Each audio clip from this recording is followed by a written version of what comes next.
A question just came through on the chat about whether or not this will be recorded. This webinar is being recorded, and it will be available on the Caltrans website. So good morning to everyone for our ATP Next Steps workshop cycle 6. And congratulations. If you're here, it's either because you were awarded a project for cycle 6 or because I mistakenly sent you the invitation. That did happen. So if you did not receive an award for cycle 6, I apologize for sending you the invitation, and you don't need to attend this workshop. So you get the rest of your morning back. So congratulations for that then, I guess. My name is Michael Hutnick. I am with Caltrans headquarters, ATRC, that's the Active Transportation Resource Center, and also do the non-infrastructure reviews and approvals if you happen to have a combination project or a non-infrastructure standalone project. So, to reiterate, this is being recorded. That recording will be available on the Caltrans website along with the slide deck that we'll be seeing today. If you have any questions today, please enter those questions in the chat, and if we have time, we'll address them. If we don't have time during the presentation, we will follow up with you to answer your question. You will not be able to unmute yourself. There's just far too many people here for that to be feasible, especially in the short amount of time that we have. And yeah, so without any further ado, I'd like to get the ball rolling. So welcome to the ATP Next Steps workshop for cycle 6. Today we have presenting Desiree Fox, who is the ATP Infrastructure Manager for Districts 1 through 5 and 10. We also have Jasmine Noriega, who's here representing the district. She's from District 10. She's the ATP coordinator there. We have Elijah Hall presenting as well, who is the ATP Infrastructure Manager for Districts 6 through 9, 11, and 12. Dancy Yang will also be presenting. She's a branch manager for the data reporting and performance, and I will be presenting as well. I, again, am with the ATP NIN plans and ATRC project coordinator. So just to reiterate some of the housekeeping here, this workshop will be 2 hours. Questions will be reserved for the end of the workshop if we do happen to have some time. Those questions we will be pulling from the chat to address. We won't be unmuting participants most likely, unless for some reason we don't have anybody asking questions in the chat. This workshop is being recorded, so it will be available on the Caltrans website and eventually the ATRC website. And I'll touch on that towards the end of today's presentation. All right, so for our agenda today, we'll go over first steps, and then we'll look at the allocation process, and we'll touch on invoicing, timely use of funds, enhanced oversight, baseline agreements, project amendments, reporting, and then I'll give you a brief introduction to the ATRC. So once again, your ATP application was successful. Congratulations. I know that's a Herculean task to put together one of those applications, and not everybody gets selected. So it's something worth celebrating. So, but what next? So the goal of the presentation today is to train the Cycle 6 recipients for the next steps. What happens after the application process and the selection, and how do we get started? And that also for the people who have received these awards in the past, sort of a refresher to remind you of what those first steps were. All right, so getting the ball rolling. First steps, you want to coordinate closely with your district local area engineer, your DLAE. There is a link that will be in the slide deck for the list of contacts about how you can find your DLAE based on your district. And then you'll also want to coordinate with your district ATP coordinator contact. Interaction with the districts is very important. Headquarters is not who you want to reach out to first. That's what the district level is. Sometimes things do get elevated to the headquarters level, and we'll you know, those are a case-by-case basis, but your first go-to is your district level. All right. Some of the resources that you want to become familiar with are the ATP CTC guidelines. The most recent guidelines will be listed under the recent cycle. So for us, it's cycle 6. Local assistance program guidelines, or you'll most likely hear it as LAPG. Chapter 25 is most relevant. Local assistance procedure manual, or LAPM. NI guidance, that's the non-infrastructure guidance, that we have a link also for the most recent version of that.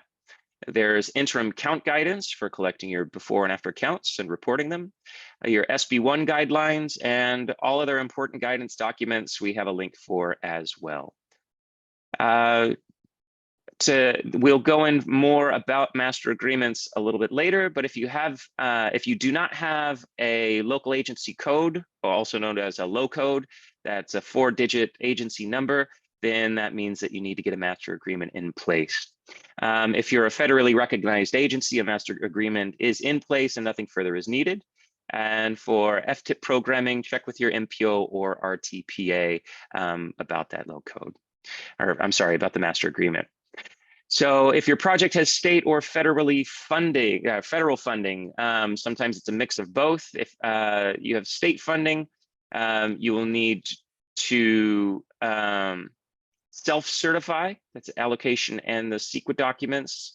If federal funds, you need the allocation and authorization, which is the E76 and NEPA. Right, so next section here, by the way, before we move on, do we have any questions to address, or are we able to go on to Jasmine? We have no questions at this time. Wonderful. And you can always enter those questions and we can double back to them for our attendance today. But Jasmine, would you like to go ahead and take it away with the allocation process? Sure. Again, my name is Jasmine Noriega. I'm with District 10 Local Assistance, and let's get started. Okay, so this statement, you're probably going to hear it over and over, but all state or federal funded ATP projects must request allocation from the CTC. So once it's gone to the CTC, the list has gone to CTC, then that's when it comes to you, the agency. So in order for you to request the allocation from the CTC at this point, you would have to go and there's 2 places to find this form. This form is the 25A, which is what you need to be able to request it. One place you can find it is on the local assistance website under the title Forms. You'll see a link that's for the LAPG, the Local Assistance Program Guideline. Click on that link and then you can scroll down to find the 25A. The other place that you can find this is on the Timely Use of Funds website. Under the heading, it's the first link. It says it's the Exhibit 25A. So the information that you need to fill out here is typically highlighted in yellow, as you can see on this one. The information that you should have is from your ATP application. So the description, the outputs, where it's at, all of that is all information that you should have from just your application. The information that you'll get from us are the ATP ID numbers, the PPNO numbers, the federal project numbers, and the Advantage ID. So the federal project number and Advantage ID will be created at the district. Sometimes it won't be created until after you've submitted this request. But in terms of the ATP ID and the PPNO number, those will be part of the listing when it goes to CTC, but you can always request that from your district, from your district local assistant engineer. Please keep in mind that these forms are dynamic. So as you're clicking along, the form will open up and additional information will be requested at the end of the project. At the end of filling out this form, it'll have a checklist for you for attachments. So I saw something about the Advantage ID number. The Advantage ID number is just created in a database that the district uses. So it's nothing that you have to be concerned with. It's just a number that we use for tracking purposes. So again, it's not necessary. It's not critical to have that information on your form when you submit it, but it's something that you'll probably want to have just in your file in case you do. So for the allocation process, so the first thing is you must allocate your project within the programmed year. So since cycle 6 was just awarded, your programmed year is likely the 23-24 fiscal year. So you have to come in to very minimum, the latest that you can come in is June of 2024. Now, in order for you to get on that list, and we'll discuss a little bit later, you have to prepare and submit your application a minimum of 60 days in advance. So we'll look at the schedule, the prep schedule in a bit, but for now, I just want to make sure that you guys have in mind that once the project has been programmed, you're in the process of getting the information that you need together. And just note that once you've gone in for allocation, that's when your timeline starts. So your timely use of fund timelines, which that'll be discussed later on in this presentation, the timeframes are going to be essential. So let's see. So must request the allocation within the programmed year. The allocation must be done within 60 days of the scheduled CTC meeting that you want to attend and be on the agenda. And then if your project is federalized, if it's a federally funded ATP project, then you will have to submit your RFA package at the same time as your allocation package. You can find additional information about that on Chapter 3 of the LAPM and Chapter 25 of the LAPG. And it's basically saying submit both packages at the same time. The LAPM has details of what the package is and what should be included in your package. And then when the district receives the two applications, allocation and authorization, we'll process both. But just note that the allocation has to happen first, and then the authorization will be processed at that time. Okay, thanks. So this is the preparation schedule. You can find this on the CTC website. You can find it on our website. There's multiple places. I know I have it on my signature when I email my agencies. It's very important because these are the dates that the agencies need to keep in mind when submitting for the CTC. So, for example, we talked about coming in for the June CTC meeting. Well, you would have to submit your complete application in by May 1st. So that you can make that CTC, that June CTC meeting. So it's preferable that you come in earlier. So as soon as you can, would probably be the preference. But the absolute last date would be then. Okay. So this is just kind of a cheat sheet of information that's needed for each of these phases. So for the project, PNED, next steps, eligibility, PNED and PSNE, which is the PE phase. These are the things that are expected, the work that's allowed, and then the requirements. So I would say the most pertinent information here would probably when we go down to Con and I. So construction are infrastructure projects, and Con and I are for anything that's non-infrastructure. So if you have a plan, if you have outreach, those type of things would fall under Con and I. Now for Con and I, it's a little bit different than for construction. Those are probably a single phase, and those will require a separate approval prior to coming in for allocation. Okay, so for non-infrastructure process, the non-infrastructure process, you'll have to submit the 25R or the 25 plan that needs to go to the ATP NI folks in headquarters. They will do the review to make sure that everything that was written on your application is what you are delivering. So once you submitted the plan in that form, the 25R, the 25 plan, they'll review, they'll certify it, and then they'll send you an email with the date that it has been approved. That email or that approval date will be needed when you come in for the allocation request. That's just certifying to CTC that we have taken a second look at it. We're ready to go. And since this is a single phase, it's easier for us to keep kind of tabs of everything is in line of what needs to be done. So for invoicing, let's see. So moving on to invoicing. So the exhibit 5A is what will be needed. Jasmine, Yes. we have many questions on that section you just presented on. If we could go through a few of them before we move on, if that's okay. Is that okay?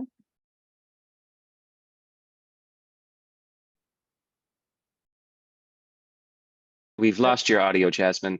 I think with your availability, we might want to take these questions and then for the other sections, we might want to hold till the end, but for this one, definitely going to the questions now, I think would be beneficial. Okay, great. The main question that's come through several times is, how does one know if you're state or federally funded?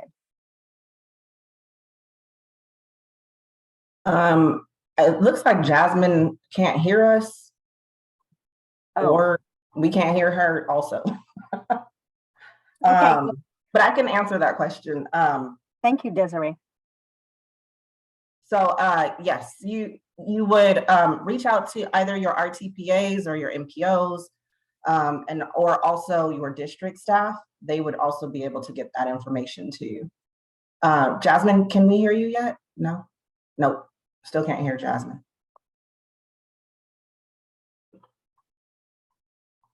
Is there another question that you want to ask?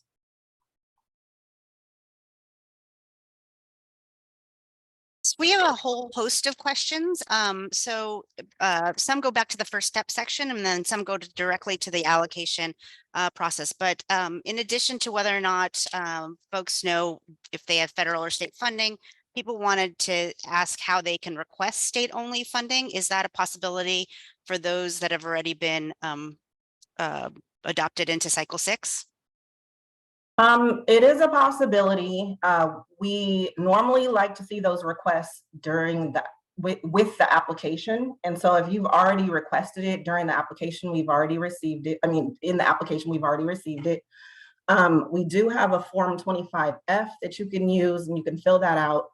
Just go to your district staff and they can get that form to you, and then we can see about that possibility.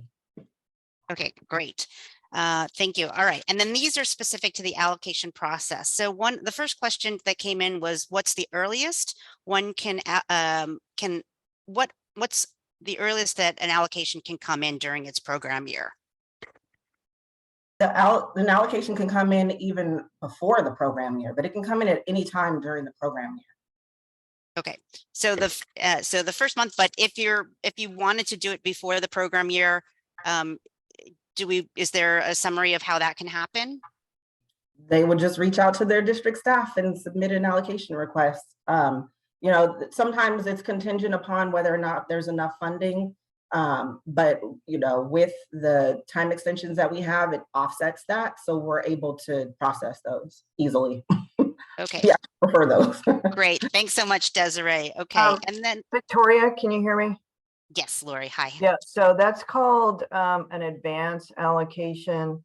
And yeah, we can do advances at any time in the ATP, and we really encourage them if agencies can advance. Wonderful. That's great. Thank you so much for weighing in on that. That's very helpful. All righty. So as far as allocation questions go, we had a question about, and I'm assuming this is coming from a combination project. Can we start the NI portion before the infrastructure? Yes, absolutely. Okay. That's what you need to, you know, if that's how you planned your project, then yes, you can. So just to follow up, because I think that there's some technical pieces on that one, Desiree, that I just want to clarify here.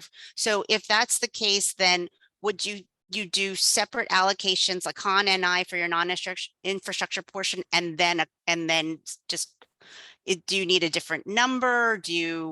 Are the districts prepared to kind of tease that out? How does that work? Yeah, so as far as allocations are concerned, NI projects are treated separately, just for allocations, not for the total project. So those projects have like a different number. They have to be requested separately. So yeah, they have to be requested separately. Okay. Yeah. And then by the same token, the flip side is you could request infrastructure before you do your non-infrastructure, depending on how your program has been designed. Yes, absolutely. Okay, great. Okay, and so the question is, and this is, I think, just a general question, if we were selected in the regional ATP competition, does this webinar still apply? Yes, it does. Yes. Okay. And then there's a question about where can we find the CTC approvals? And the project was recommended by MPOs recently. It wasn't part of the ATP approval. I'm going to actually ask that one of the CTC staff put that the list of approvals for the MPOs, if that's available in the chat.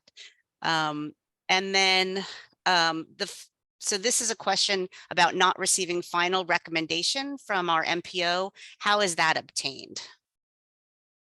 Final recommendation, you would have to contact your MPO to see about that. Yeah, check in with the MPO about that. And also, yeah, because the final recommendations have all come out.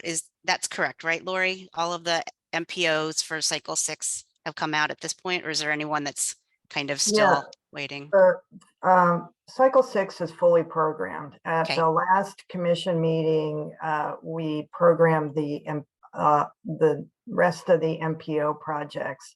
And if you were the MPO should have told you if you were awarded or not, if they recommended your project to the CTC. And Beverly can correct me if I'm wrong, but I think the commission's recommendations were the same as the MPO. So if you were recommended by the MPO, then you are programmed. Great, perfect. And I see that Alika from the CTC is also putting in some links to the requested documents in the chat. All right, so we have a couple questions that are a little more specific. So this one reads, what if it's not how the project was planned, but infrastructure has been delayed and requested an extension? Is that something that we should hold off for later sections of the presentation that might be answered in how you, in what you discuss under extensions, timely use of funds, those kinds of things? I think that was referring to the NI. Again, the allocation is treated separately. If you are working through your project process and you find that you need to submit, do your NI at a different time, then it's fine, as long as you do it. Okay, perfect, good. And then this also it's kind of another follow-up to the last one. If you have a non-infrastructure component, can you start your PA and ED allocation before getting headquarter approval on the non-infrastructure? Say that again. Okay, so if you have a non-infrastructure component, can you start PA, E and D, so PA and ED allocation before getting headquarter approval on the non-infrastructure? Absolutely, yes. Yeah, so I'll just chime in on the non-infrastructure side. You can reach out early and get those approvals on your non-infrastructure plan early. It's, and just have that ready to go, right? So that if it's, you can have that ready to go. So sorry, trying to do too many things. All right, let's go. If you advance the PE phase earlier than scheduled, can other phases stay on the same schedule? Yes. Okay. All right. So, all righty. And then I think the last question, well, we will try to get some acronyms. We'll try not to use all the acronyms, but we also know that a lot of this is documented in the different chapter guidance and other resources. So, but we'll do our best to not use acronyms moving forward with this presentation. And then the last question before we get back to the presentation, and hopefully we can, Jasmine will be reconnected at that point. the question is, generally speaking, do you recommend agencies contact their district staff to get started on the NI? Which district staff in particular? Do you have a list of people we can contact? So yes, we do recommend that you reach out to your district staff, and you can start with your DLAE, which is your district local assistance engineer, and they can point you to the correct person. Great. And then is there anyone specific at the district that really has that non-infrastructure expertise, Desiree? Or is it really, does the ATP coordinator, would that be a better, equally, a good person to equally contact as well? Well, yes, whoever you reach out to, that person can get you the right help. I mean, each district operates differently, so I don't want to speak on behalf of every district. Of course, also, if they don't have the expertise within the district, then they will reach out to headquarters or you guys at CDPH. Okay, great. All right, I think that we've made it through the bulk of the questions at this point. And Jasmine, I am hopeful that we can get you speaking again. Oh, can you hear me? We can hear you. Okay, so I had to call into my phone. I'm so sorry about that. Yeah, no, we apologize for technical difficulties. Let's, I think you can take it from where you were. Okay, thanks for covering, guys. Okay, so for the invoicing, your exhibit A, well, first let's start with what to expect. So once you came in for allocation, let's say you have the state funding, then once you've been allocated at the CTC meeting, then you would be looking for your PSA. Once your PSA is signed, which that's prepared by headquarters, sent directly to you guys, and then you have to sign it and send it directly back. That information will be used to setting up your accounts in our accounting department. So make sure that that is done. That's probably top priority to get done. It takes about 2 weeks or so to process. So then after that, you're ready to start submitting your invoices. Your Exhibit 5A is the main information that's needed for your invoicing. Of course, your support documentation is also needed, but you will go to Chapter 5 to find that information. The award package and a copy of your award package and the consultant agreements are also needed. So you have within 6 months of allocation to award your project. That information needs to get to the district level. So during that time frame, everything else will be put into place. And so that by the time you are ready to invoice after your consultants are on board, then hopefully you're able to get all that information in.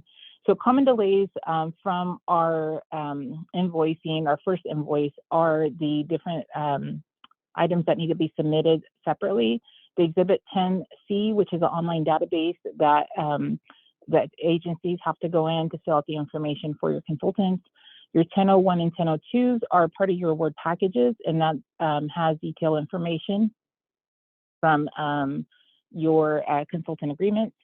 Your 10K, so if you have both your prime and your sub-consultants need to provide that information, and then a copy of your task orders. Master agreement if it's an on-call contract, but definitely your contract needs to be part of that package so that we can verify the information that's written on the exhibit. So Chapter 5 of the LAPM is invoicing, and that will have detailed information of what is expected. And Chapter 10 is the consultant selection process. So you have to follow the process in order for these the consultants that you bring on board to be recognized or to be eligible for reimbursement. So those two chapters are essential when you're going through this. ATP. So ATP process is the same process as all of our state and federal programs that go through local assistance, all with the exception of, I think Clean California is a little bit different, but in terms of your invoicing, you invoice, you do have to maintain that invoicing process so that you are not inactive. But for the timely use of funds that we have, it really kind of keeps you in line because you have to keep going to make sure that you're meeting all the goals. Your final report of expenditures follows the same requirements as any state or federal programs. The only difference is that you will have your completion reports and your final reports that are also due. So throughout the whole process, you will be using CalSmart to give us updates of your project, the progress of your project.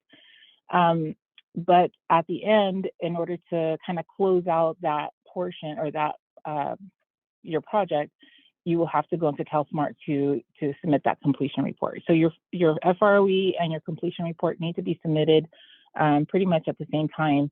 And then after, which we'll discuss in more detail later on in this presentation about final reports.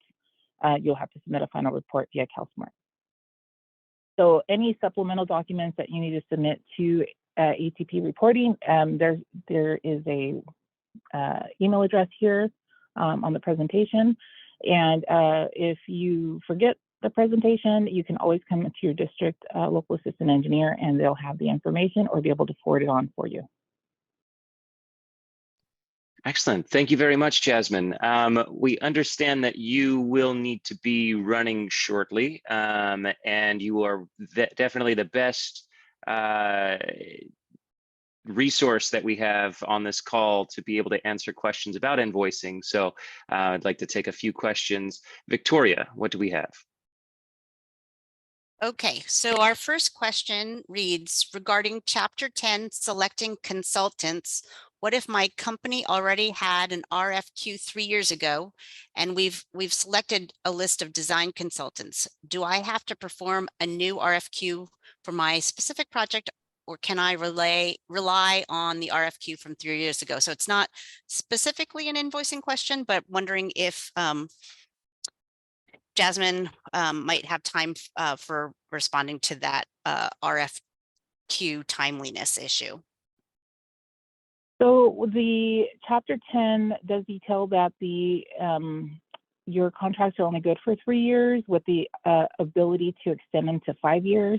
So as long as you took the steps as written in the Chapter 10 to acquire the actual RFQ, and you are able to extend the contract properly, then you would possibly be able to use it. But you could probably only use that contractor within the time frame that the contract is valid. So I would probably reach out to the local systems engineer to confirm it, just because there's probably more information needed to be able to make that decision. Okay, great, thank you. Okay, this one is an invoicing question, and it reads, if your FROE, final reports of expenditures, includes payment requests, do you also send it to Caltrans or just CalSmart? So your FROE is your final payment. Every once in a while we'll get one that's a $0, but it's not typical. Usually that's when a lot of the contractors or the agencies will relinquish the funds on their invoicing with their contractors. So typically it's a final payment. So that is your final payment document, your final invoice that is being received by Caltrans.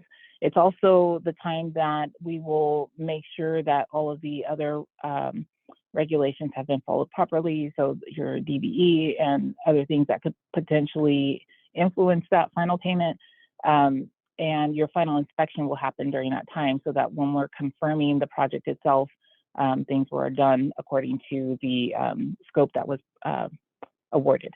So yes, your final payment would be submitted with your FROE to the district. The CalSmart portion, which is your completion report, that is a written portion, and that's the kind of the declaration of what was the final outcome of your project. Okay, and this just leads to the next question. CalSmart ATP reporting is quarterly. How do we submit the FROE and completion report concurrently? So this will be discussed, I'm sure, further down the line, but completion reports can be submitted at any time. It's not, whereas progress reporting can only be done quarterly. Okay, great. Thank you. All right, and this is another invoicing question. We are advised to bill all expenditures within 180 days from the construction completion end date. Is this the drop dead deadline for all invoicing that includes release of retention?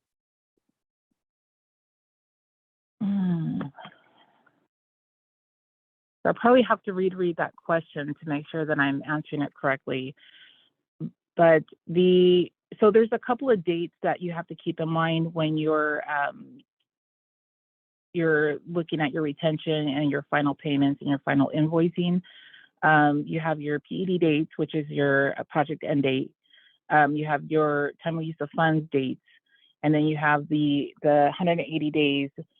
So the 180 days is kind of a rule of thumb of what you should do with your contractors. That is when you would release the retention. But in terms of the final report of expenditure, you would submit your final report after those dates. Is that the question? I'm trying to remember exactly what it was. So the question itself is the drop dead deadline for all invoicing that is that the 100 days from the construction completion date?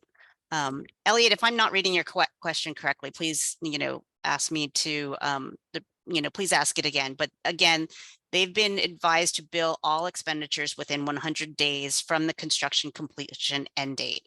So is that the drop dead deadline for all invoicing that includes release of retention? So I believe Dancy is sharing something because I don't want to, like I said, there's just so many dates at the end that we have to keep in mind. I don't want to say the wrong thing. So I believe Dancy just put a link on the chat that would discuss that. Yeah, and I do think Dancy is going to be covering reporting at the end. So, but Dancy did put in some links to some district level staff support, both the DLAE contacts, which is the first point of contact, but also ATP district coordinators who are, a special kind of lead ATP staff person for within the district who can really help troubleshoot.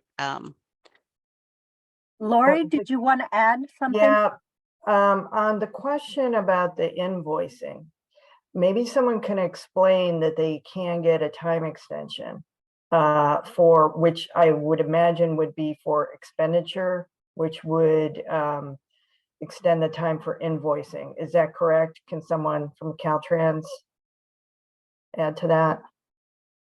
Yes, so we will be discussing that in the timely use of funds section. But I think the question, and I maybe I have it wrong in my mind, but I think it has to do with more of the end of the contract for their specific project, like construction project, which that may or may not include expenditure extensions.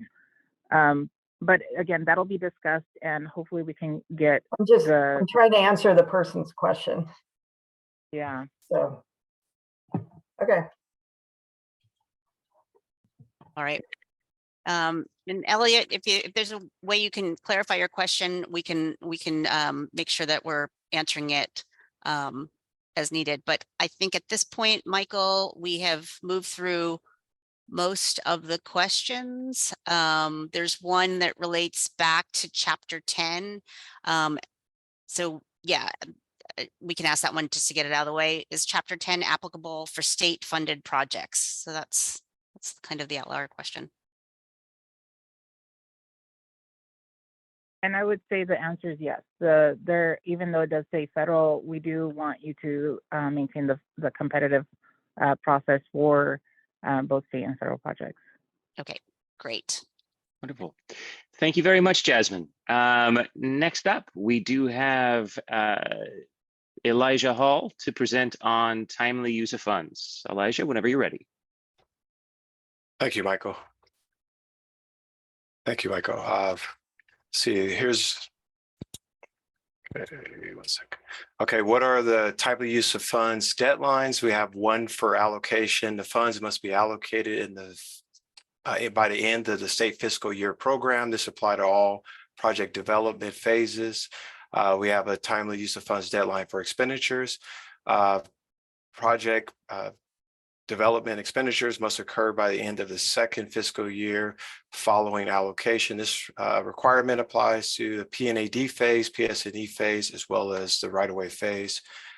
We have another timely use of fund deadline for award. Projects must be awarded within 6 months from allocation. And lastly, we have a timely use of funds deadline for completion. Projects must be completed within 36 months of award. More time can be requested at the time of the con allocation using an allocation request form exhibit 25A. So back to the question about the expenditures, time extension. Yes, you can request a time extension request for expenditures before the end of the second fiscal year following allocation. Okay, so time extension requests. The CTC expect the implementing agency to deliver the project as scheduled. If a project cannot be completed prior to the timely use of funds deadline, then the time extension request can be submitted. Time extension requests will only be approved for unforeseen, extraordinary conditions beyond the control of the responsible agency. A detailed explanation of the project delay is needed. Time extension requests need to be submitted to Caltrans for review and recommendations at least 60 days before the scheduled CTC meeting. And Michael, if you don't mind clicking on the links that's attached. Oh. Yeah, place those in the chat as well. You'd like me to just paste these in the chat? Yeah, you can paste them in the chat. Okay. Okay. That's fine.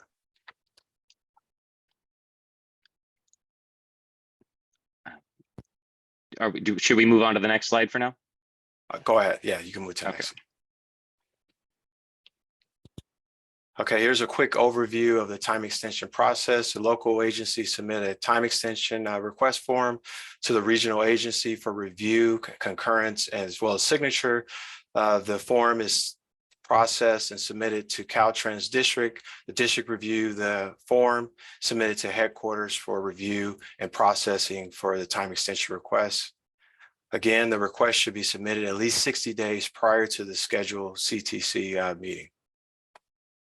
Next slide.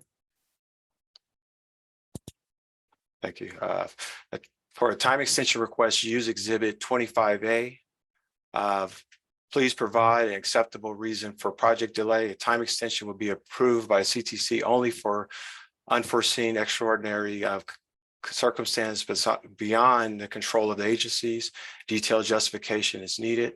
Here's a first page of the form.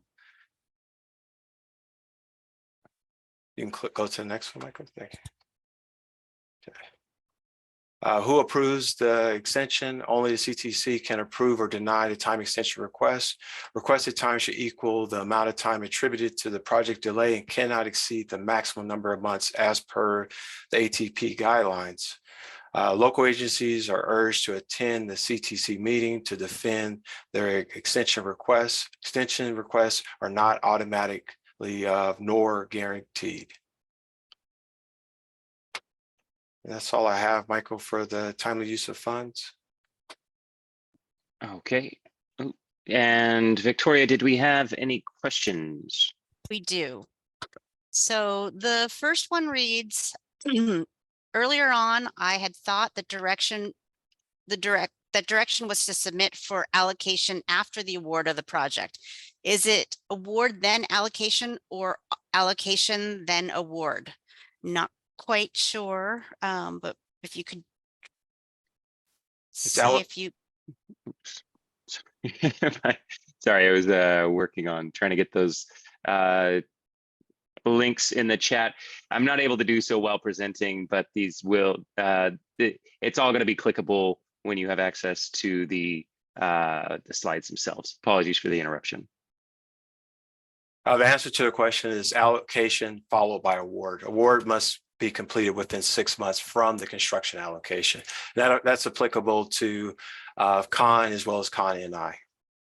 It sounds like maybe there's a confusion among like contract award versus being awarded being awarded the project, being selected, into the program and being awarded for the project. So this award that we're talking about right now is contract award. So when you award your contract to a construction company or whoever. Great, thank you, Desiree. Yeah, and for the non-infrastructure, it would be possibly an educational entity, a public health entity, or whomever that's doing the additional service for you. All right, so that's a great lesson in terminology. We can actually clarify that in some other documents that we have. I think that's helpful. Thanks for that question. All right, so the next question is a clarification one. Time extension requests are submitted through our local MPO and not our ATP coordinator. Time extension request should be submitted to the MPO for review and concurrence, and then forwarded over to the district, either the DLAE or the ATP coordinator, depending on the normal chain of communication. Okay, so it will go through the MPO and then from there to Caltrans district. Correct. Okay, great. All right, so this is a question.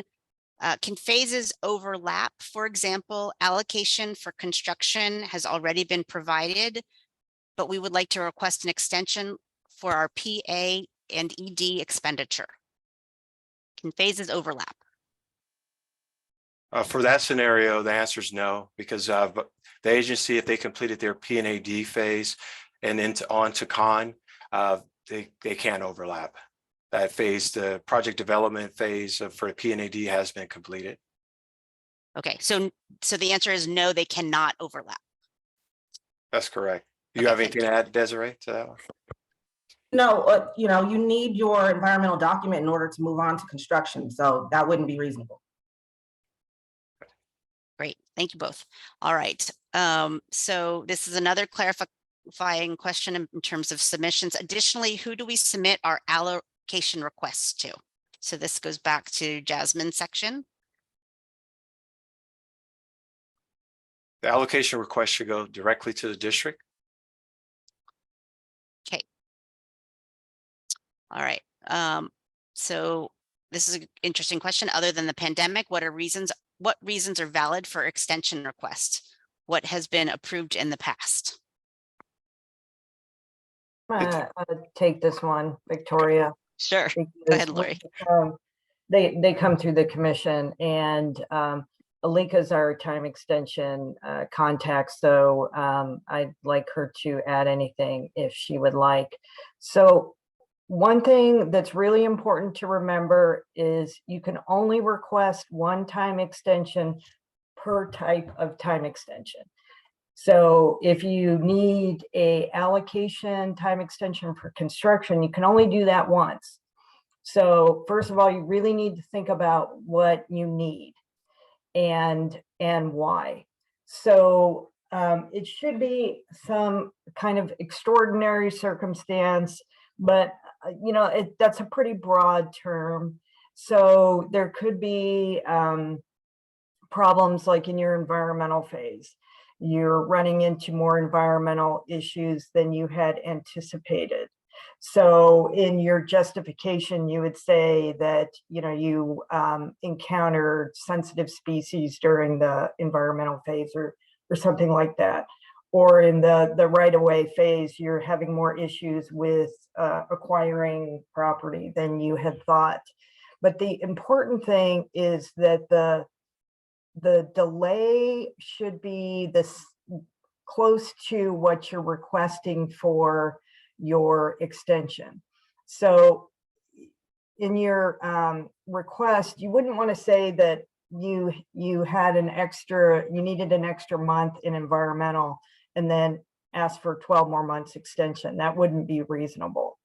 So if you needed if you had a 6-month delay in environmental, then you should ask for a 6-month or possibly a 7-month extension.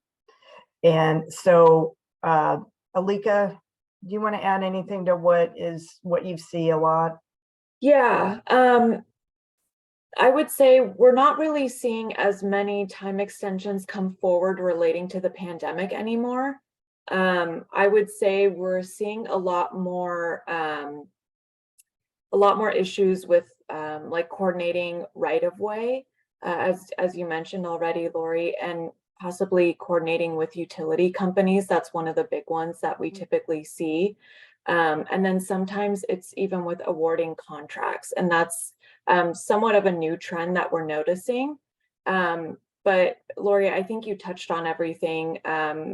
Again, just making sure that the number of months that you're requesting is directly correlated to how many months your project is delayed. Yeah, so it's kind of a, you know, you want to make sure that you request the number of months that you really need, because remember, you can only do one, but not trying to inflate it too. And this is why it's important to work with your DLAE, and they can help you, or headquarters or us, on what would be appropriate.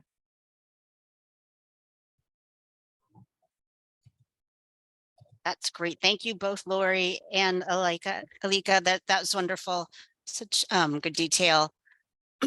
All right, so I'm going to circle back to our existing questions. So this question comes from Adam. Just to be clear, for cycle 6, we need to get our allocation requests in for the June 2024 CTC meeting, or we need to request a timely extension by that same meeting, correct?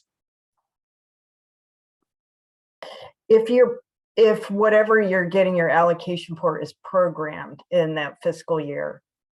So, you know, for cycle 6, our programming years were, I have to look in the guidelines. 23, 24 to 26, 27. Okay, so, you know, Adam, whatever your fiscal year you're programmed in, that's when you need to either come in for your allocation or your time extension. Did that Great. answer that, Adam?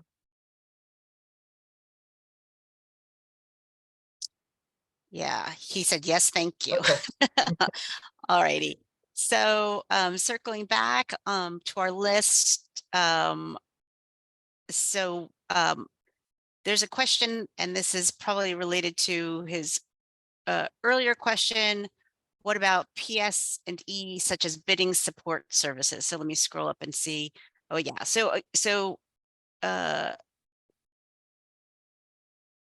yeah, so what about, so yeah, I think I might need a little more clarification. So Gabriel, if you want to just ask your question so that it's a little clearer in the chat again, we'll circle back to it.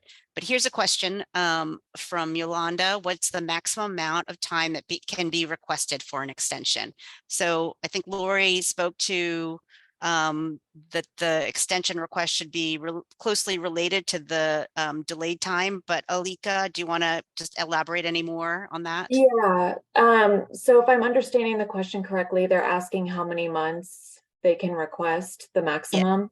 Right. Yeah, so for project allocation, the maximum amount of months you can request is 20 months. And then for project development expenditure, contract award, and project completion, the maximum is 12 months. Okay, great. All righty, so thanks to folks that are sharing some links about timely use of funds. I think those are all things that are going to be available, hyperlinked in the presentation that will be shared out with everyone afterwards. But here's a question, and I don't know if this relates to this section or not, but this is about unused funds in one section and in one phase, and whether or not they can be transferred towards others. So the question reads, can unused allocation funds in a PA and ED be transferred forward to the PS and E and then to the con? So with PA&ED, we have some guidance in the guidelines, but it may not be super clear. But with PA&ED, you can transfer all of those savings to PS&E. Again, the clock on those funds still apply like based on when those funds were allocated. When it comes to transferring them to other phases, such as right-of-way or construction, it's a little more tricky. We allow 20% of the lesser amount to be transferred. But again, the clock on those funds is still based on when those funds were allocated. Okay, thanks, Desiree. And so can I just ask a clarifying question for folks? Are all these what you've just what you've just shared, Desiree, is that in which of the guidelines documents? Was it in the, would it be in the LAPG or in the LAPM, or where would we look for that information in the links that have been provided? I would say to first look in the ATP guidelines. We also have that information in the LAPG, chapter 25. Perfect, great, thank you so much. All right. And then also, Victoria, I would add, we're going to cover it in the project amendments section. Fantastic. Sorry, Elijah. Yeah, that's okay. It's okay. I appreciate it. Okay, so just circling through these questions, and then I'll pause because I do know that there's a lot more content that you guys need to get through. But this is a question that reads, regarding who to send the allocation request to. My DLAE in 4 has had us send the LAPG 25A form to my MPO, and then the MPO routes it to Caltrans. So Desiree, you want to, and Elijah, any comments on that statement? Yeah. Again, every district is a little different. With MTC requires that they get the, well, again, like I said, every district, but also every MPO is different. MTC requires that. So listen to MTC and do it their way. Great. All right. And then this is a question that reads, can delays be stacked? For example, 5 months because of CEQA and then 7 months or something else? How would you answer that, Desiree or Elijah? Again, that's a time extension question. I don't know if Alika wants to answer that or something. But I think the answer is yes. Yeah, you could have multiple reasons for delay. Yes, that is true. You can have multiple reasons for a delay. But again, tying back to what Lori said, just making sure that you're identifying in your request how many months you've been delayed by each of those extraordinary circumstances to justify why you're requesting the maximum amount of time. Yeah, and I'm not totally sure what they meant by stacked either, if it's what you just said, Alika, or if it's, can they do multiple time extensions? And yeah, I mean, if you need a time extension for your right-of-way allocation, then you might likely need a time extension for your construction allocation.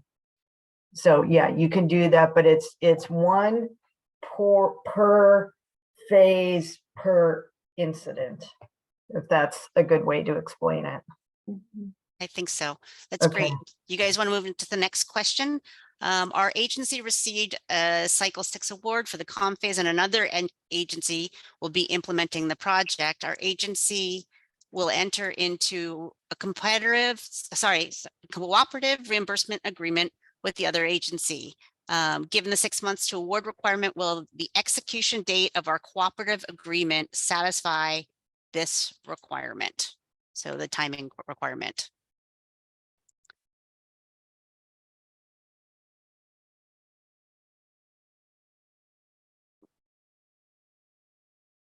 All right. Should I read that again? Give me a nod, or what do you think? Is it saying that they're going to award the project to another agency, that the one that they have the co-op agreement with? That's what it sounds like.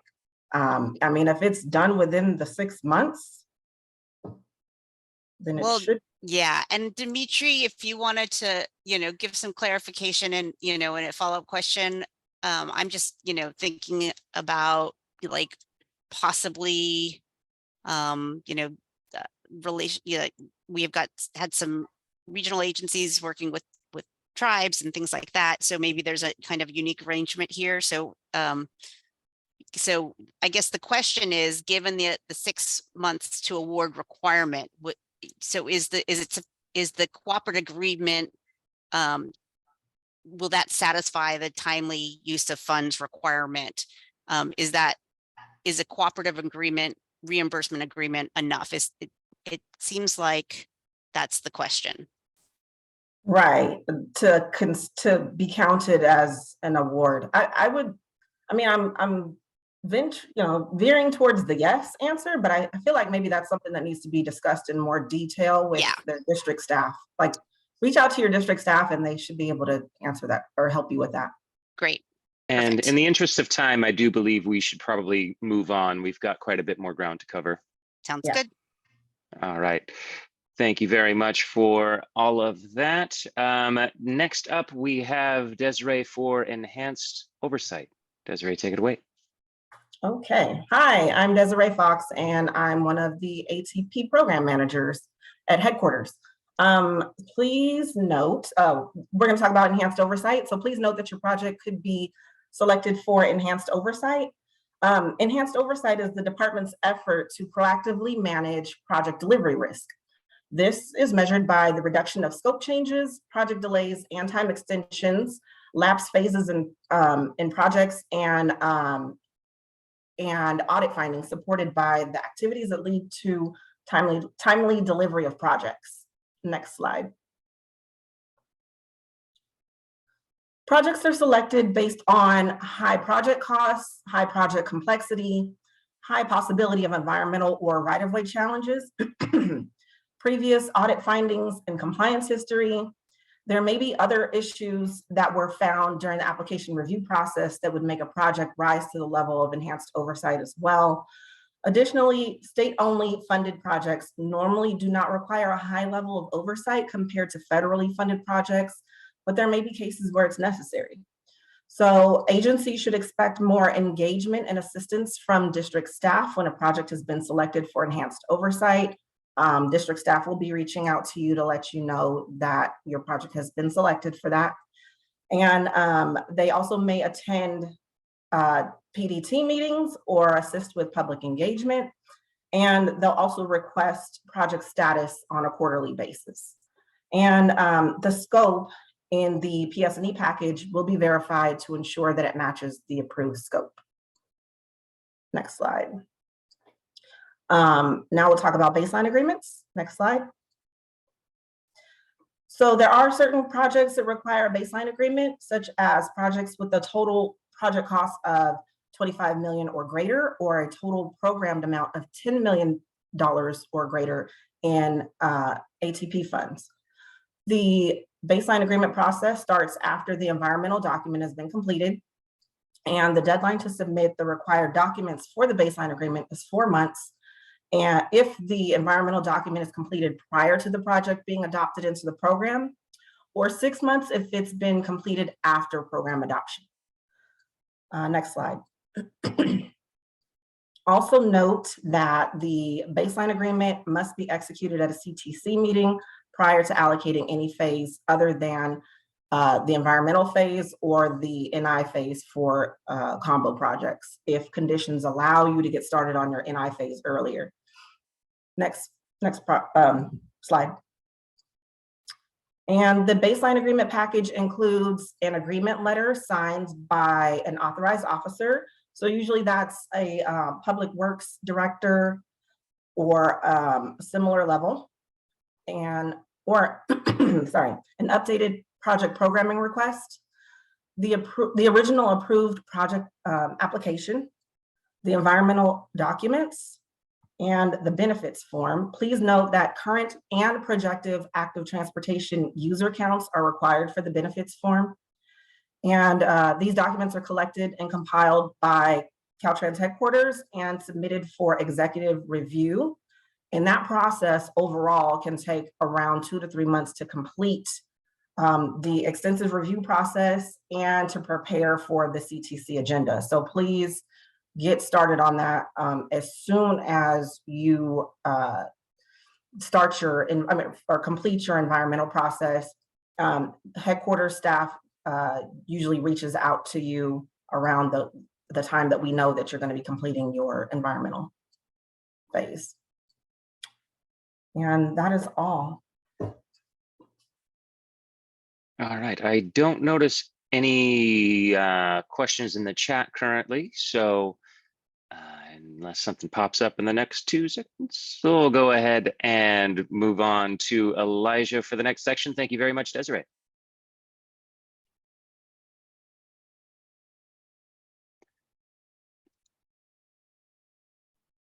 Thank you, Michael. Next slide.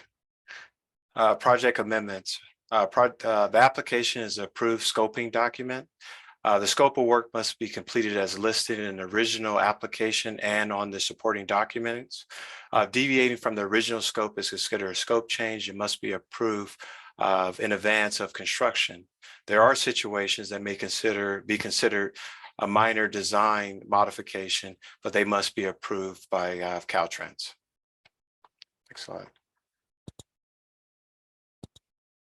There are 3 types of scope changes. First one is a design modification. A design modification still meets the original intent and design and stay to the intent of the original application. It must be approved by Caltrans headquarters. Second type is a minor scope change. This does not impact the project benefits. This type of scope change request is approved by CTC staff.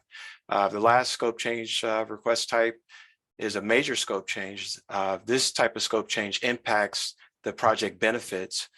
It requires an extensive analysis by Caltrans headquarters design or headquarters of ATP. It must be voted on by commissioners at a CTC meeting. Next slide, Michael. Thank you. Scope change request process can be found in the LAPAG chapter 25.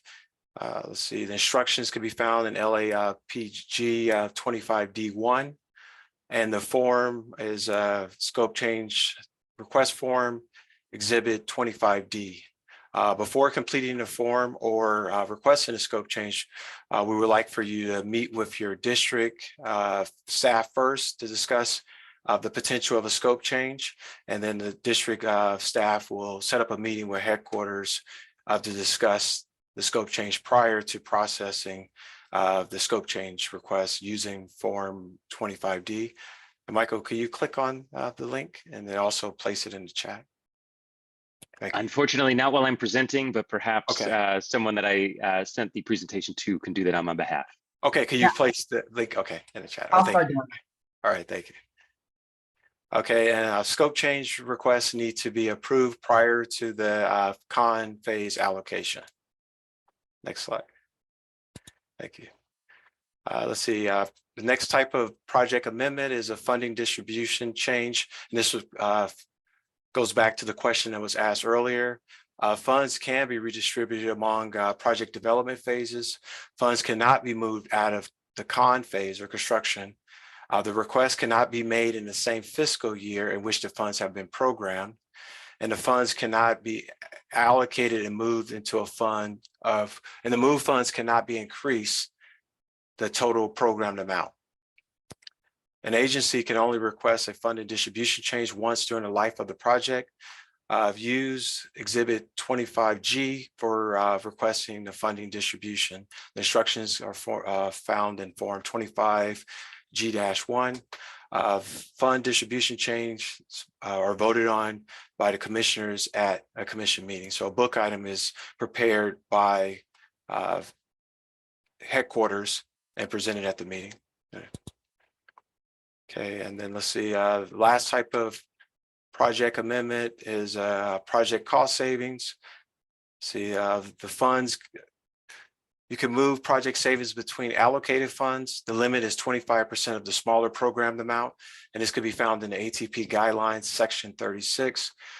For P&AD to PS&E, there's no limit on the funds, so the 20% rule does not apply. The funds and phases are subject to the timely use of funds policies. The funds for both of the allocated funds or phases need to be active and not expired. A revised finance letter is needed to reflect the changes of moving funds for cost savings. And that's all I have, Michael, for the project amendments. Wonderful. Thank you very much. I did notice a question come in. I believe it was an invoicing question. So I think that Victoria, is this one that they would be able to access the documents from the PowerPoint when we distribute that? Okay, Marianne actually just responded to that question. So I don't see any questions in the chat for this section. So thank you very much, Elijah. Our next section is reporting, and Dancy Yang will be taking over that. Dancy, whenever you're ready. All right, thank you, Michael. So again, my name is Dancy Yang. I am the Data Reporting and Performance Branch Manager. For those of you that have already been reporting, you probably noticed my name already.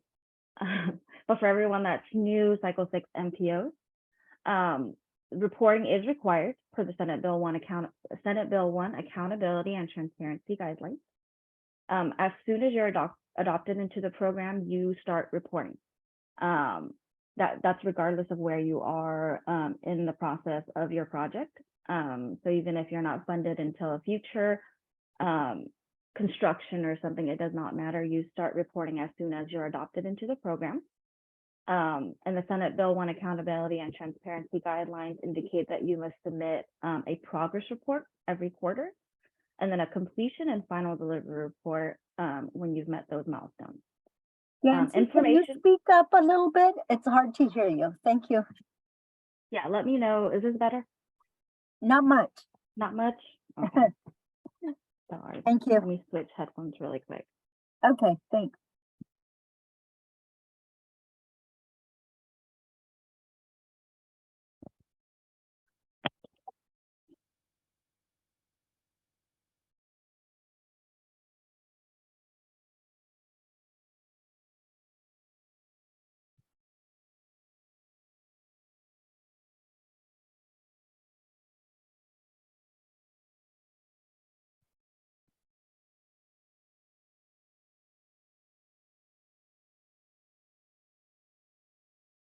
Okay, how about now?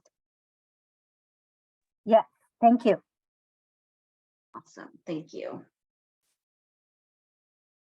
Okay, so the purpose of these reports that are required is that when the local agencies submit these reports, especially the progress reports, we compile all of that information and then put it into a semi-annual report.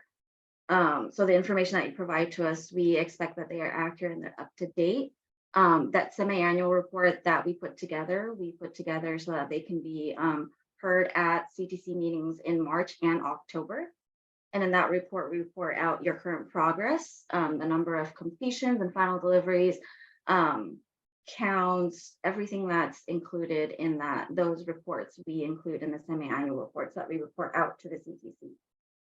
There are consequences for not reporting, and that includes a written warning, agency placed on a watch list.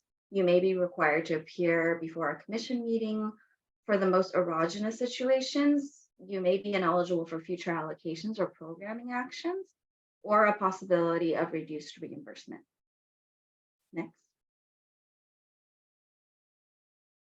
Again, like I mentioned before, as soon as you're adopted into the program, you're required to report. The reporting tool that we use is called CalSmart. It's an online tool. You register for an account, and if you're new, please register for one now. Don't wait until you're required to submit. And again, this link will be provided in the PowerPoint that's provided to you. Using that CalSmart reporting tool, you submit progress reports every quarter. You will get reminders. Reminders get sent out from CalSmart 30 and 15 days before the due date. And then ATP sends out a courtesy reminder the day before that due date. And again, that's courtesy. We can stop that at any time, but we still like to do it because we know ATP is a large program.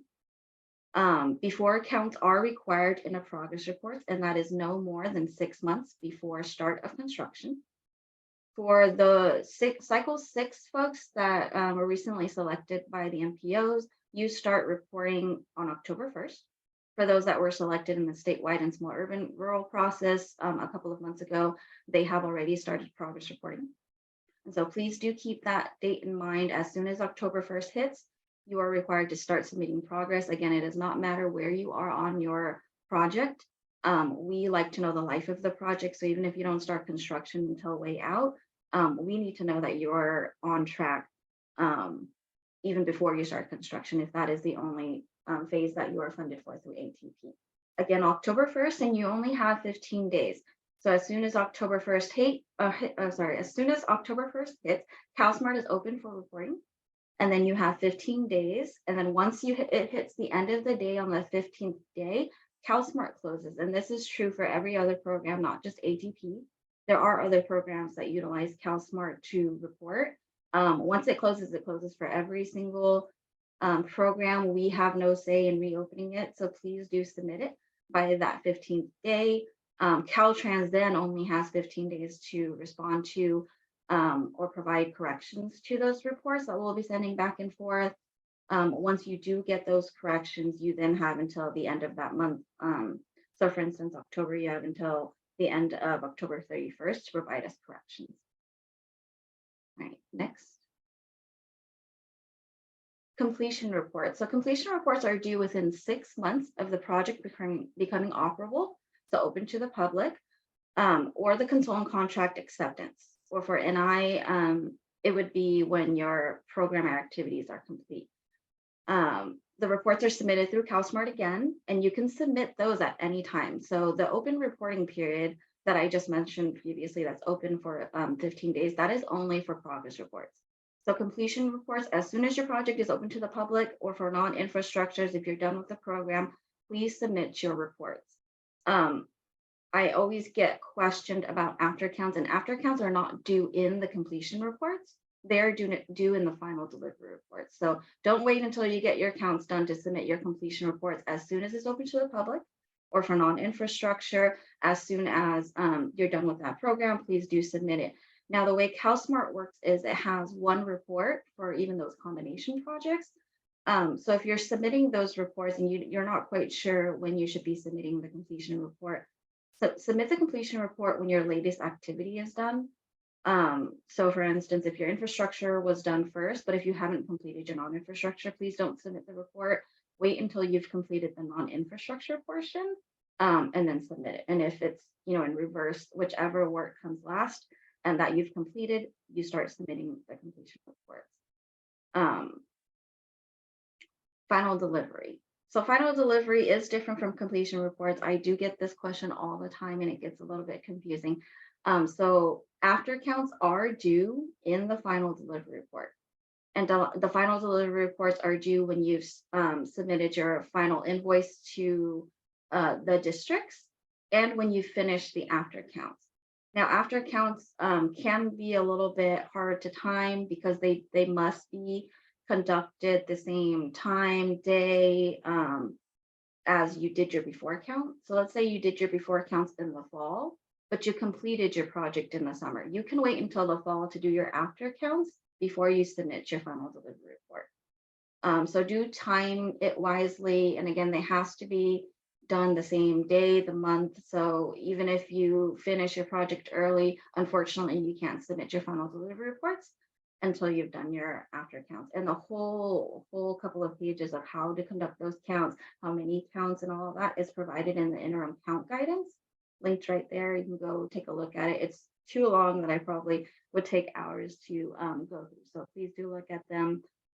They are different depending on the size of your project and whether or not you're on infrastructure or a plan. Final delivery reports are also submitted in the CalSmart system, although we do require some supplemental documents as well. Those supplemental documents can be found on our ATP reporting webpage. So as soon as you submit your CalSmart report, you've done your invoice, the after counts and all that stuff, go on the ATP website, submit the supplemental documents. Supplemental documents are different depending on what kind of project you are. So if you're a plan, you have to submit a plan supplemental document, an NI supplemental document. And if you're an infrastructure, then you submit something called the 25T, and all it is in 25T is asking if you utilize core or not. Next, please. Okay, and then there's a supplemental table right there, so it lets you know what kind of documents are required dependent on your the type of project that you have. And then you send it to the ATP final reporting at dot.ca.gov email. Okay, so what's the difference between completion and final delivery reports? Again, completion reports are due as soon as your project becomes open to the public, or if the contract's accepted, depending on which one comes first. So if it's operable first, submit your completion report. Again, for NI activities, as soon as your program is done, submit your completion report. Final delivery reports are when you've already submitted your final invoice to the districts. So the FROE, if you've submitted that to the districts, and then you've finished your after counts. Next, please. So why are accounts important?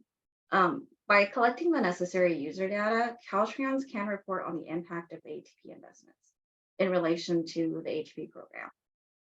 It helps us show the public, everyone, all the stakeholders that, yes, this is what, ATP is doing something. That's why we ask for counts. And that's why we ask for specific counts, because we can't, that's why we put out the interim count guidance. We can't compare apples to oranges. That's why we always say, if you conducted your counts in the fall, the before counts in the fall, we expect you to conduct the after counts in the fall as well.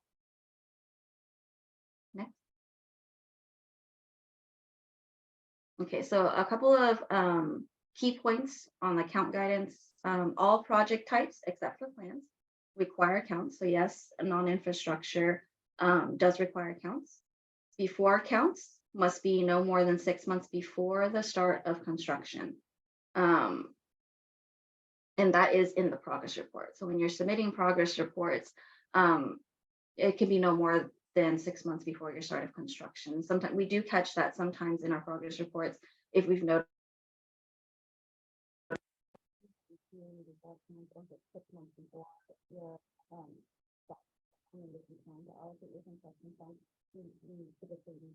Dancy, I don't know if your connection has come loose a bit, but we can barely hear anything.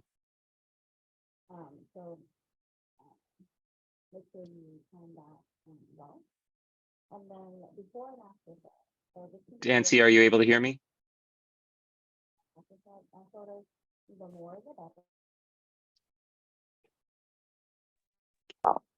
So for plans, sorry, not plans, I apologize. For non-infrastructure. Non-infrastructure, we also require counts. Photos.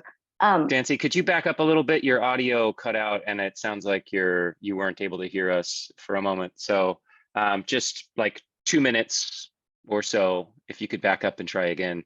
Yeah, I think your cord may have just come loose. Okay, sorry about that. And we're still on the same slide. We're good with that? To go back on the same slide. Okay. I really do apologize. Again, a couple of key points from the count guidance is for all project types, it is required except for plans. Plans are the only type of projects that we don't require counts. Before counts must be done no more than 6 months before the start of construction allocation or when any activities commence. And again, that is due in the progress report. So when we're reviewing your progress, we anticipate that you provide us those before counts, no more than 6 months before start of construction. Before and after counts, like I've mentioned previously, are required the same time, month, day. So please do plan those accordingly. Make sure you also take before and after photos. So for infrastructure projects, we need the before and after photos. For non-infrastructure projects, we kind of think of it instead of before and after photos, we think of it as before and during photos. So before you start, if you can, the before photo would be something like a template or itinerary that you plan to do during your meetings. And then instead of after photos, it would be like a during, so children riding bikes or learning how to use the crosswalks and stuff like that. And again, we have cheat sheets for all of these, so don't worry. We have a cheat sheet on our ATP reporting webpage on when to take the before and after photos, what type, depending on the project type. And then same thing for counts. We have a cheat sheet on when you should be conducting your counts. And then we also have flash trainings as well. ATP reporting website. For anyone that always asks questions about ATP reporting, I always refer them to the website. The website has so much useful resources that you can probably find out there before you reach out to the ATP reporting email inbox. So again, like I've mentioned, we have you know, the user accounts data. It was a PowerPoint where we went over user accounts, and then a little cheat sheet called accounts, when to do the flow. So there's the flow chart that tells you when you should be doing your counts, and then also a before and after photo cheat sheet. And then we also did a CalSmart webinar just a couple of months ago. So those that were selected in the statewide and small urban and rural process, that's what that PowerPoint presentation, also the recording of the webinar is. If I get enough folks that were selected through the MPO that would also like a webinar, please reach out to me. We can do one as well. But if you don't want to have to go through that webinar, you can always go back and view the recording. At least in the recording, you can skip through stuff you already know. Okay, next, please. I believe that's your last slide. Awesome, thank you. Yeah, and I did notice some questions coming through the chat. Victoria, were you able to pull any of those out? Sure. Let's see. So if we start back up further up, so this one was about having only one CalSmart account per agency. Dancy, have you had experience with having agencies secure multiple CalSmart accounts, or is there a process for ensuring that one's for ATP? Well, the way CalSmart works is you can over report on one agency. So if you're a contractor that has multiple agencies that you're actually filling out the report for, unfortunately, you do have to have an account for every single agency. Because that's just how the flow is in CalSmart. And we do still suggest that even if you are a contractor that's doing the work for the local agency, we still like the local agency to come in and do the report so that they're well aware of the projects. So when we do send it back for questions, we can get an update on those. And it just ensures that the agency is well aware of the progress of the project as well. Okay, hopefully that answers that question. So I think this was answered with the schedule for reporting, but the question reads, are the progress reports based on the calendar year quarters or quarters based on the allocation date? Well, the progress reporting deadlines and when you need to report on them are 4 times a year, and those are stagnant dates. So they're the same dates every single year. So it's the same 4 times every single year. Okay, great. And yeah, just as a reminder for folks that they open up, the next one's going to be in October, correct? Is that and we've just gotten through one in July. So those are all consistent for everyone. And just to kind of, I think below that question is like, you know, they're based on your reporting needs at Caltrans, right? It's like you've set those dates so that you, Caltrans and CTC, can report back on the status of these SB1 programs consistently. That's the rationale. Okay. So and this is a question, just again, I'm sorry if you covered this, to clarify, or we're required to report on projects prior to allocation. Yes, so we want to know the entire life of the project, so not just those phases in which the agency is programmed for. So even for those that haven't even started PA&ED, we still want you to report to us. So that's just our way of ensuring that you're meeting the times and all of these milestones that you're supposed to meet. Okay. And then this is a question, if the 15th day falls on a Saturday or Sunday, is a reporting deadline moved to the following Monday, or is it due sooner, as was the case for July 15th? Yeah, sometimes it does, sometimes it doesn't. And typically if it does, they do give you an extra day. And that's the same even for us at Caltrans when we're reviewing these reports. We also only get 10 business days. So sometimes we get cut short too. But yeah, that's just the way it works. Okay, and I just want to read off a comment provided by Teresa McWilliams, who's from the Caltrans team. So just regarding the last question about agencies having more than one CalSmart account, Teresa writes, an agency can have more than one CalSmart account and probably should. So if someone is on vacation, etc., someone can cover the reporting. Yeah, Teresa's correct. So if it's like a city of Los Angeles or something, there could be 20 plus accounts. So if someone is out sick that typically reports, they can hand it off to someone else. So it does work that way. And we do highly recommend that instead of having one person. So if there is a turnover over at the agency, let's say that person left and no one else has access or no idea that they had to report, we still require that you submit the report. And unfortunately, if you guys come to us and say, well, we didn't know we have to report, you still get put on the watch list, although we do try our best to be understanding. If we have too many folks having the same reason, then we start questioning, well, then you guys should definitely have more than one account and have it on a shared calendar so that everybody knows. Again, it's open the same 4 times out of the year. And so if you put it on your shared calendar at the local agency so that everybody can know that, hey, we have a report that's due. So if someone's out sick or someone that typically reports is no longer working there, at least someone else is receiving these emails through CalSmart and also having access to these reports. Okay, and so hopefully that helps to answer Rosemary's earlier question about or statement about only one CalSmart account per agency. So, so clearly you can get more accounts if needed. So if there's a follow-up question from Rosemary, please reach out for assistance. Okay, thanks. And then this, I think at this point, oh yeah, there was one question about photos. And so the photos, are photos needed for all project locations or just one? I chimed in and I just said that it would be great to have those photos for all project locations. I think it definitely helps tell the story, but can you guys weigh in with any additional information?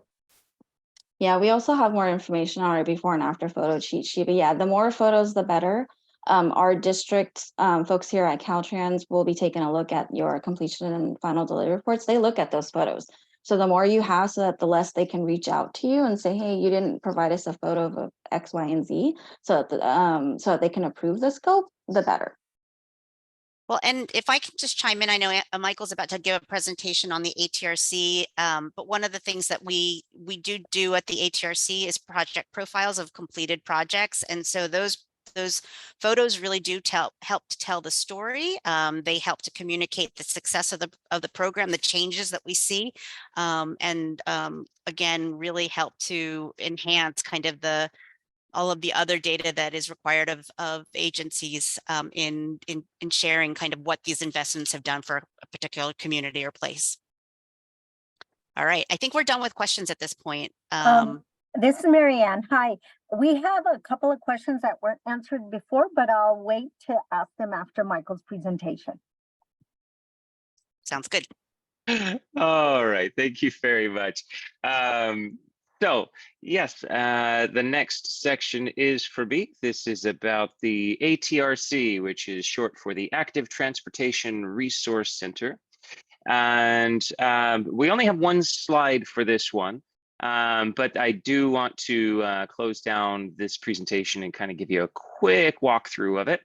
The purpose of the ATRC, so the ATRC's mission is to provide resources, technical assistance, and training to the transportation partners across California to increase the opportunity for the success of active transportation projects. So the ATRC has a wide variety of resources, and those resources are continually under development. It's in a bit of a reduced capacity right now. There's an administrator contract. It's behind the scenes stuff, but we're between administrators right now. So once that new administrator contract is in place, the ATRC website is going to have a redesign. So it might not look like this when you visit it again in the future, but the majority of the resources will be there, and then we'll be continually adding resources, including trainings to the ATRC. You can contact us through the ATRC website and ask for other types of trainings that you think might be useful. And we're always looking to develop more resources so that our local agency partners can be as successful as possible. So just running through quickly here, when you go into the training section, we've got links for past symposiums. These are multi-day events where we bring people together and discuss what's happening on the cutting edge of active transportation. We've got the On the Move series, an excellent series of presentations that cover pertinent things for the day. Our last one was the Synergy 2023 webinar. We have the On the Move series, and there will be some online trainings as well that are being updated fairly soon. So we've got a number of other resources in here. If you have questions about infrastructure or non-infrastructure, there are links to all kinds of resources in these sections. There are, let's see, gonna move back here real quick. There's a technical assistance program that there's non-infrastructure on-call technical assistance. That's primarily one of the key relationships that we have with CDPH, with Victoria and Marianne. They assist quite substantially with people who have non-infrastructure questions or with the reviews and things like that. So the functionality for reaching out to us through here is, again, a little bit reduced. So one of the best ways to get in touch with us is to reach out to us directly. Right now, the best email address to do that through is that ATP NI inbox that was that has a link in the slide deck that will be shared, but that's the ATP-NI at dot.ca.gov. But yeah, look forward to big exciting changes, but there are still in this version a lot of very useful resources that you can peruse, access, take advantage of, and I implore you to do so. All right, so pardon me, back up here, and let's see, were there any questions related to the ATRC while I was running through that, Victoria? If not, then we can go to our reminders section. Not related to the ATRC, but there are some other questions that weren't answered previously. Okay, So, yeah, we'll take those now. Go ahead. okay. This is actually a suggestion. I flipped through the PowerPoint on ATP reporting. Could it be possible to do a webinar or question and answer specifically for combined Con NI reporting? I guess that's more for Nancy. Yeah, we can definitely do a webinar for those that were recently selected through the MPO process. We do have a Q&A on our ATP reporting website, though, that can answer some of those questions that you do have. But when we do that webinar for the MPO selected projects, we can go into more depth on the combination projects, if that helps. All right. Great. Thanks, Nancy. This is way back. Can phases overlap? Allocation for construction has already been provided, but we would like to request a PS&E expenditure extension. This is from Gabriel.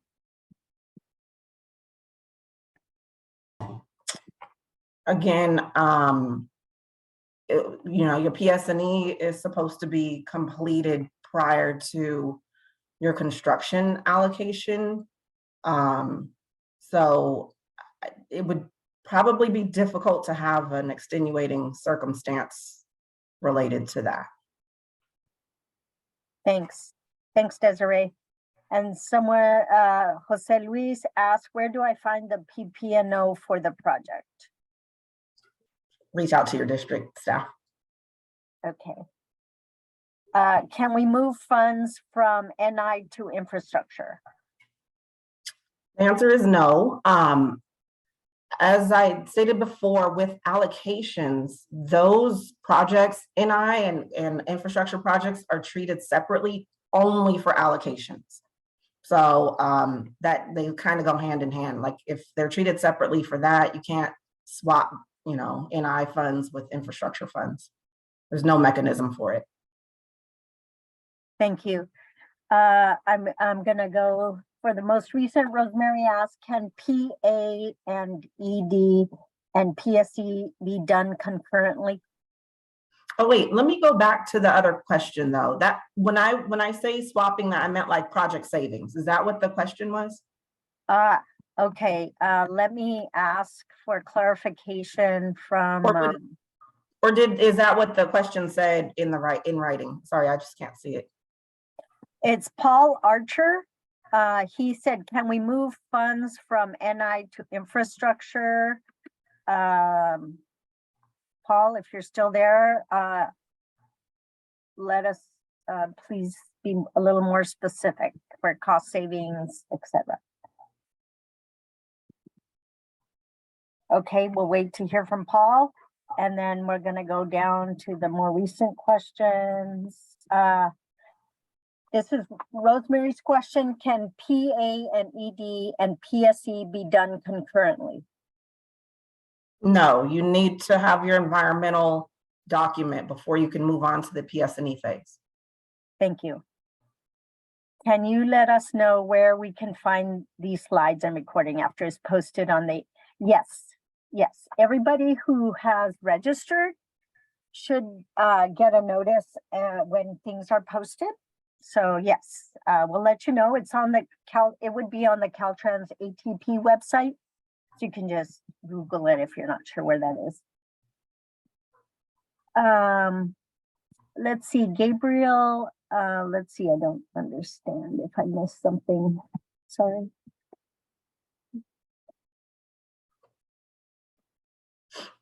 Okay, Gabriel, you talked about bidding support services.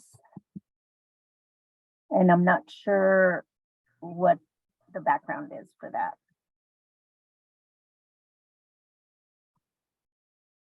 That might be something that you can do under construction engineering.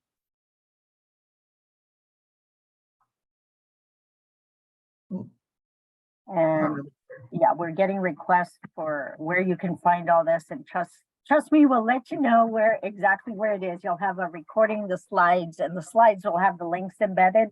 But if other things have come up in the chat, we'll definitely include those in the resources document.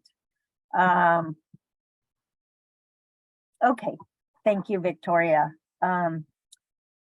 Only up to 20% of the amount of con phase for moving to NI into infrastructure. No, you cannot move NI and infrastructure. You can't, there's no mechanism for that. Okay, thank you. I don't see any more new questions. If I missed something, or if Gabriel, if you can clarify, or the Paul rather, we'll answer your question. And we saved the chat, so if something came up that perhaps we missed, we'll make sure to have it answered. All right, thank you very much. And so the last slide that we have here with information on it is our reminders slide. So remember to contact your DLAE and ATP contractor, or I'm sorry, ATP coordinator. It's getting late to the presentation now.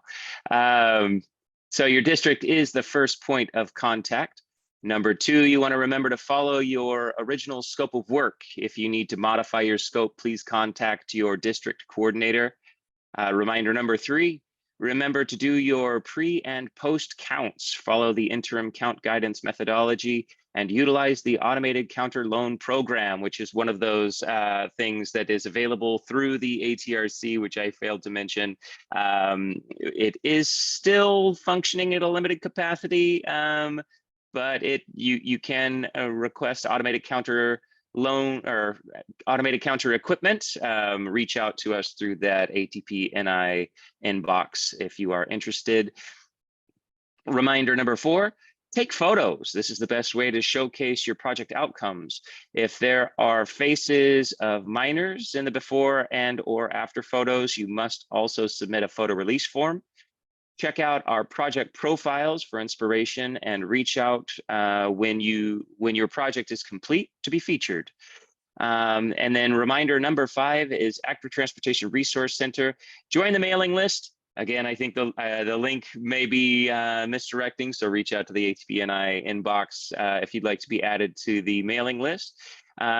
Check out our free trainings, see the many resources we have to offer on our website, request technical assistance, and you can also reach out to the ATSP at cdph.ca.gov for NI technical assistance. Did we have any other questions that came through? Yes. At the This end is one here? that came through earlier that was repeated.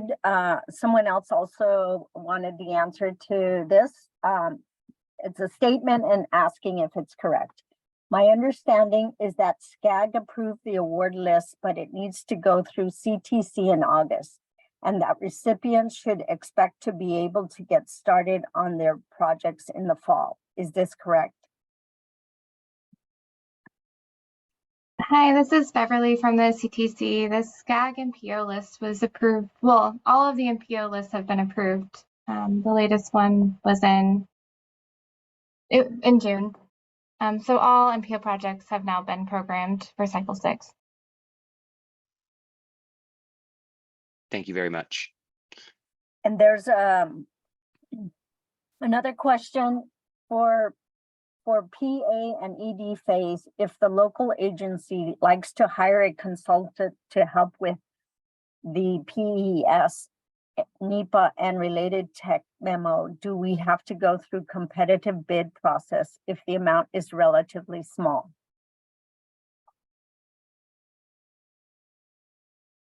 Is Jasmine on here? Can she answer that?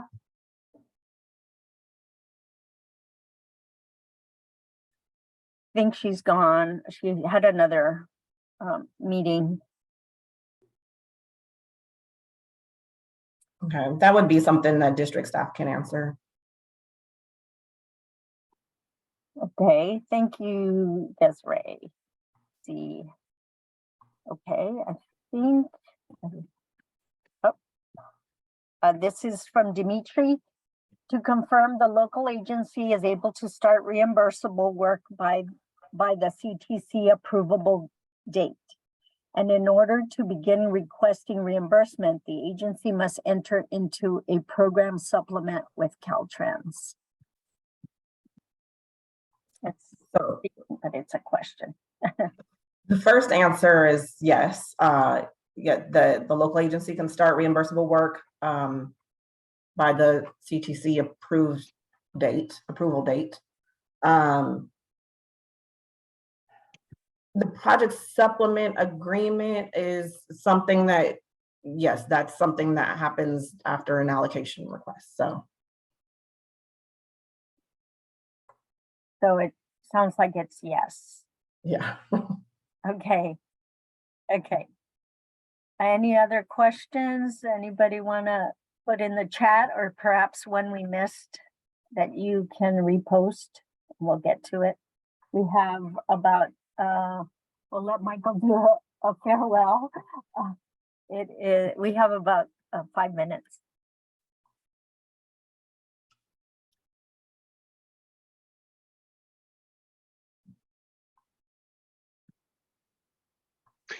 All right. So while you're all furiously typing your last minute questions, I do want to thank all of our presenters today. I want to thank everybody for attending so that you are arming yourselves for being successful so that we can create the California that we are all working so diligently to create, that's safer and easier for people to get around, creating that active modes of transportation, for health, for equity, for environment. It's all very important work. We get all down into the weeds, and it's a lot of minutia and things, and it's sometimes difficult to keep your eye on the big picture of what it is that we're doing.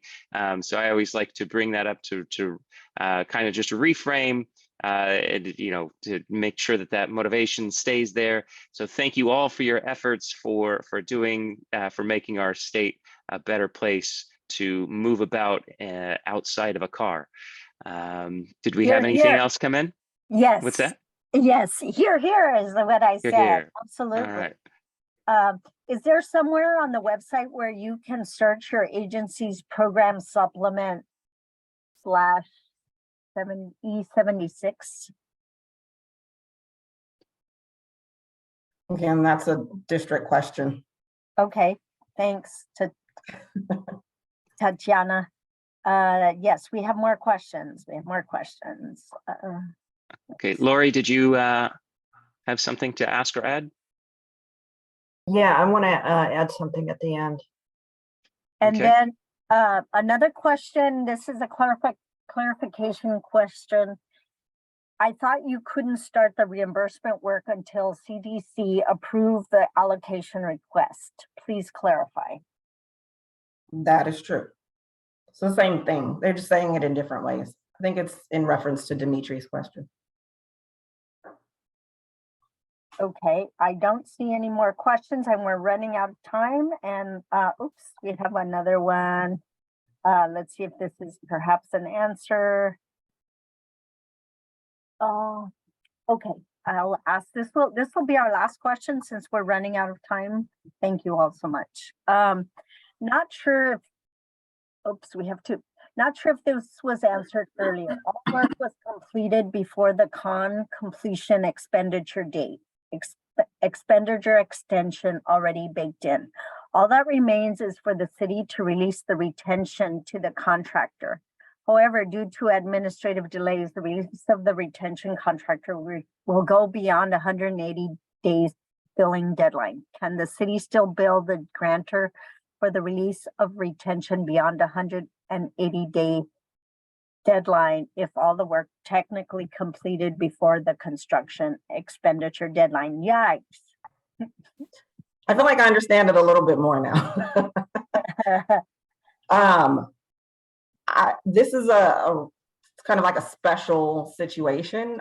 I would say to reach out to your district staff, and something should be able to be done. You know, we wouldn't say, oh, you know, you're beyond the 180 days, but you completed it within, you know, this deadline, but you still can't get the money. You know, if you completed within that completion deadline, then you should be allowed to be reimbursed for the funds. It just, again, it's a special situation, so you have to treat it differently. Thanks so much, Desiree. I'll go ahead and turn it over to Laurie, and no, we won't do any more questions orally. Thank you.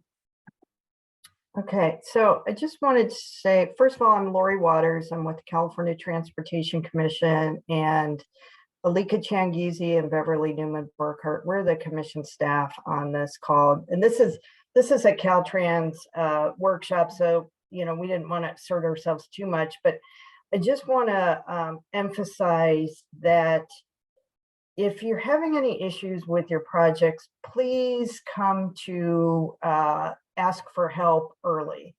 And your first point of contact is your district local assistance engineer. And then hopefully they will get headquarters involved as necessary, and then the commission staff as necessary. We can help a lot if we know you're having an issue early. If you wait until your funds are about to expire, it's really limited on how much help we can provide. So please don't sit there worrying and not knowing what to do. Contact someone and we will help you.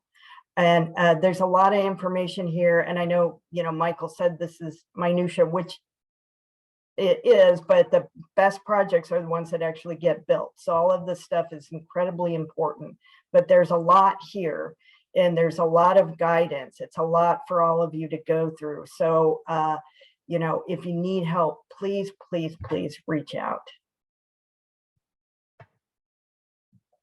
Thank you. Excellent message to close on. Thank you very much, Lori. And thank you once again to all of our presenters and everyone for participating today. Have a wonderful afternoon.